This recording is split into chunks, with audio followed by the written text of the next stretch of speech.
hello there. Yes, well, very midweek, isn't it? Indeed, yes.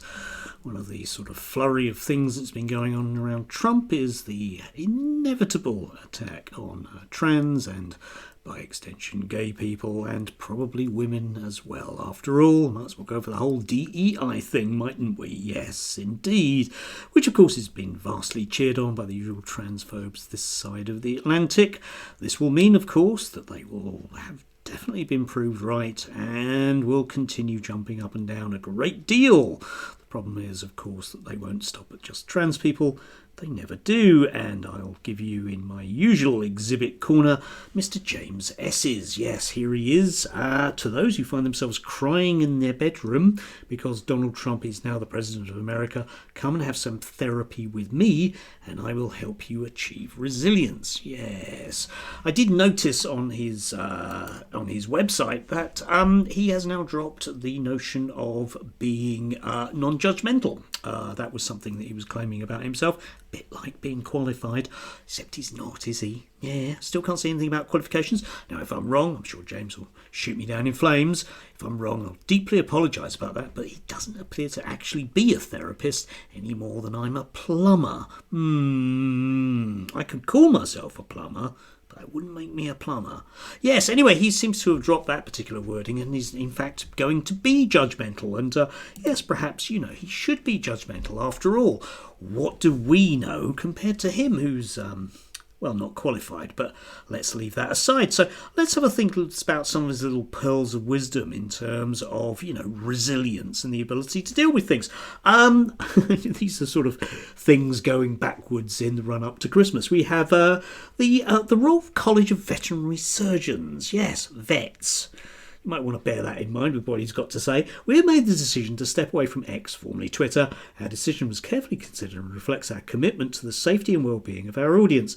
Thank you for engaging with us on this platform. More details below. Yes, indeed. Now, the Royal College of Vets, they are professionals, people with qualifications who are vets. Professionals qualifications, James. Professionals qualifications, who, as a professional body qualifications, have decided, presumably democratically, to do something the way that people do, the way that adults do. They decide things, and they can do, because they're qualified. Anyway, James had this to say: another organisation fleeing from X on the basis of to remain here would threaten the safety, whatever that is, laughably, of its audience. Once again, professional bodies are sending the message that words, particularly those written by those they disagree with, are violence. Worrying times. Yes, you wouldn't find James being worried by words, would you? No. Or indeed not having resilience. We might come back to that in but a few brief seconds, eh? Yes, moving on. We get this one.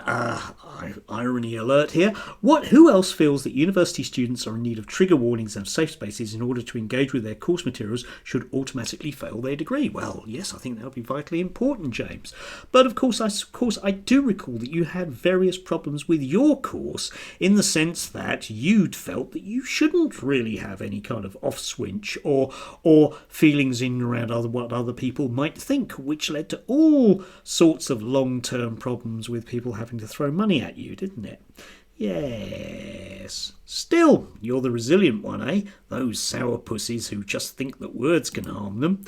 Yes, here we go. We got the NSPCC is telling teachers that if a child in their class demands they them pronouns, they must thank the child and obey their demand. The organisation was set up to safeguarding children is now a safeguarding risk. Yeah, and James does love this notion that merely by acknowledging that trans people exist, it somehow puts children at risk. But speaking as a professional person, a professional with professional qualification and long many years of working with children, I can assure him that he's completely wrong on that, because actually one of the things that I, as a professional, with a professional qualification, because I'm a trusted professional, one of the things that I have to do, of course, is to ensure that young people communicate effectively with me, and I have to create a safe space for that. Now, it might be that those words are harming certain people like James who can't quite deal with certain concepts, even as an adult.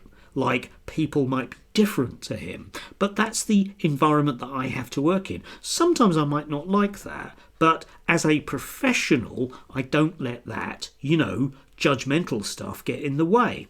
Moving on.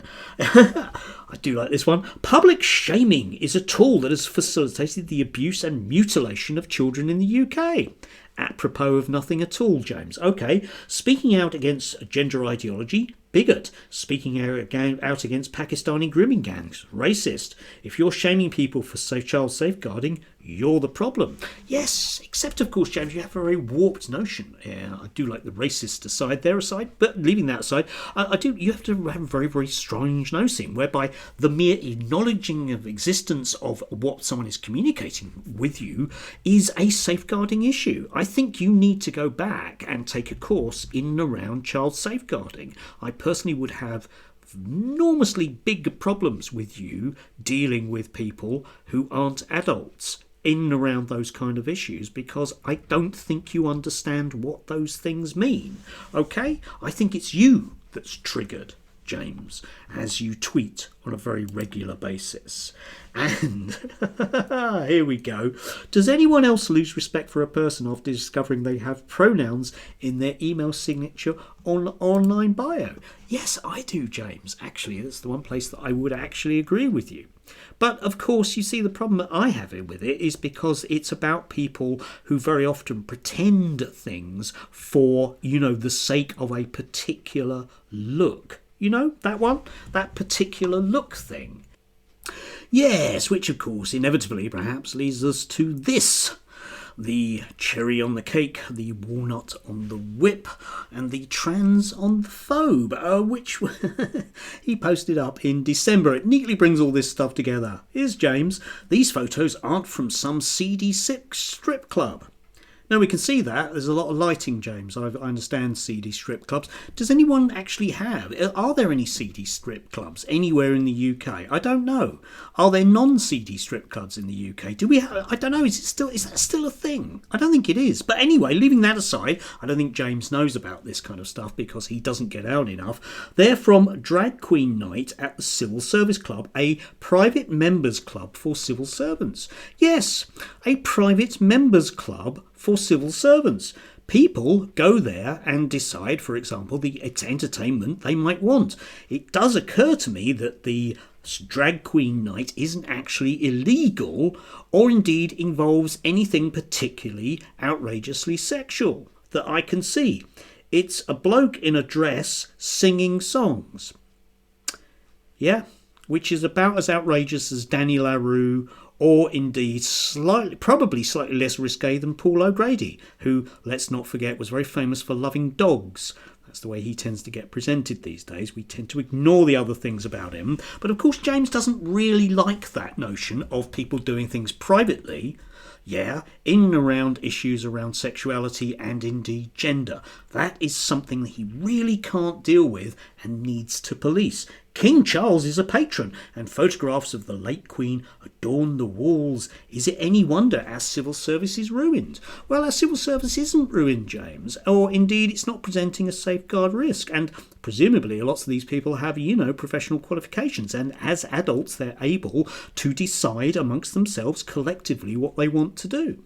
I don't understand why you have so many problems with what people do behind closed doors. I think you should see someone about it, rather than inflicting your rather nasty opinions, yes indeed bigot, on the rest of us. But I suppose, along with Matt, it's going to pay, isn't it, eh? And long may it so. But the key takeaway from this, of course, is the way that James neatly conflates anything in and around gay people and their sexuality with being dangerous with children. Now, I think that's rather nasty, and I don't think I'm the only one there. Still, we'll get an awful lot more of it, won't we? Yes, an awful lot more to come. Long may he reign.